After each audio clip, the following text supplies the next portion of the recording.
Good morning.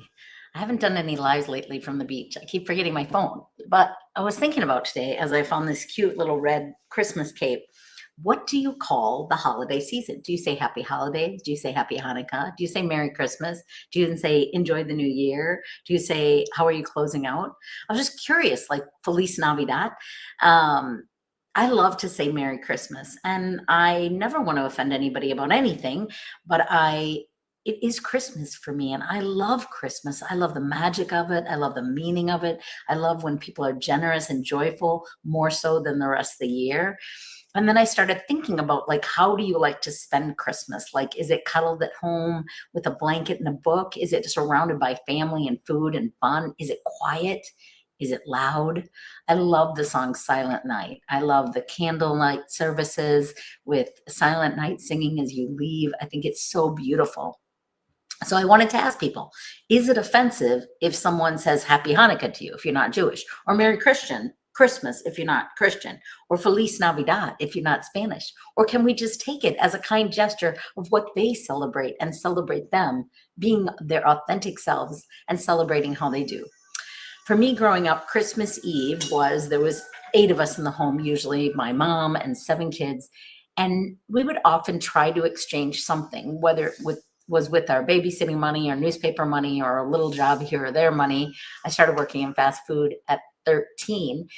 We would exchange gifts, little gifts in brown paper bags or wrapped up in paper, and maybe it was a little notebook or a nail file or a piece of candy or something, but we would exchange gifts on Christmas Eve. And then usually Santa would come Christmas Day, or pretty much always.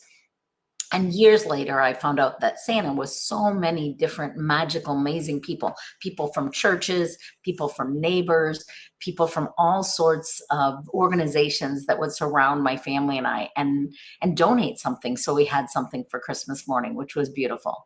Then growing up with our own kids, my perfect Christmases are, or I mean, I love like appetizers on Christmas Eve and exchanging gifts and playing games and just hanging out. And then early Christmas morning, Santa would show up with just something in a stocking or one gift. It was never about the gifts, but I love the quality time. I love the gathering. I love going to church. Though I grew up Catholic and now consider myself more of a Christian, I love worshiping in community. I love listening to people sing. I love to sing. I'm not the greatest singer, but I love singing and just closing my eyes and listening to all the voices join and rejoice in something beautiful and positive and kind and hopeful in sometimes a hurting world. Often I teach about how to be a pineapple person in a prickly world. And I try not to watch the news, but I saw an icky article this morning about a woman berating an elderly woman, and it hurts my heart, like any time of the year, but especially at Christmas. So I was thinking, how do you like to spend the holidays? How do you spend Christmas Eve? How do you spend Christmas Day? Is going to church part of it? Is it more about family than about faith? Is it more about food than about friends? What is it that drives you to find joy in the holiday season? I also was curious how many days you take off from work, especially for my soul openers. Do you give yourself time off from work? I've kind of left my calendar open except for Christmas Day, New Year's, and Christmas Day, or Christmas Eve and Christmas Day. Otherwise, pretty much work every day, at least something. But I love my work and it brings me joy. I'm excited. 2 of our 3 kids are coming to visit, and I want to make sure to spend quality time with them and be present and do wonderful things, just hanging out together and catching up on conversations, connections, games, and walks on the beach. And then New Year's Eve. How about that? How do you spend New Year's Eve? My very favorite way, at least since I've been pretty much an adult, I guess since I had Matthew when I was 20, since I was 20, my favorite way to spend New Year's Eve is to evaluate, to glance back at the year before and think, did I accomplish what I set out to accomplish? What was my joyous part of the year? What was my most challenging? What do I wish I would have done? And then plan for what I'm looking forward to doing in 2026. Not really about goals of weight loss, but like impact and influence and travel, and maybe income is part of it as well, especially today, with a new coach that's very focused on income.